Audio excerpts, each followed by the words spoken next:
Rose மரமே. ஆ, அப்போ நான் கிளம்புறேன். சரி அனு, பார்த்து பத்திரமா போங்க. என்ன ஒரு அதிசயம், கிளம்புறேன்னதும் சரின்னு சொல்லிட்டீங்க. இன்னைக்கு பெரியப்பா பெரியம்மாவுக்கு நினைவு நாள். இன்னைக்கு சாமி கும்பிடுறாங்க. அதான் அவங்க எப்படி இறந்தாங்க? ஒரு கோரமான ஆக்சிடென்ட்ல அவங்கள மிஸ் பண்ணிட்டோம். சாரி. அதான் உங்க அண்ணனும் எப்பவுமே சோகமாவே இருக்காரா? அதுவும் ஒரு காரணம். அவன் பெரியம்மா மேல ரொம்பவும் உயிரா இருந்தான். அவங்களும் அவனை அப்படி பார்த்துக்கிட்டாங்க. அந்த இழப்பு அவனுக்கும் எங்க எல்லாருக்கும் ரொம்ப பெரிய தாக்கத்தை ஏற்படுத்துச்சு. எனக்கு நீங்க சொல்ல சொல்ல அவங்கள பார்க்கணும் போல இருக்கு. நீங்களும் வீட்டுக்கு வாங்கல, நீங்களும் வேண்டிக்கிட்டா நல்லா இருக்கும்ல. வர்றீங்களா? இல்ல, இப்ப வேண்டாம், நீங்க கிளம்புங்க.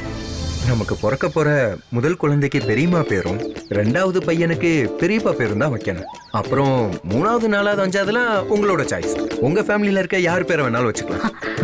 போதும் போதும், விட்டா போயிட்டே இருப்பீங்க போல இருக்கு. கிளம்புங்க.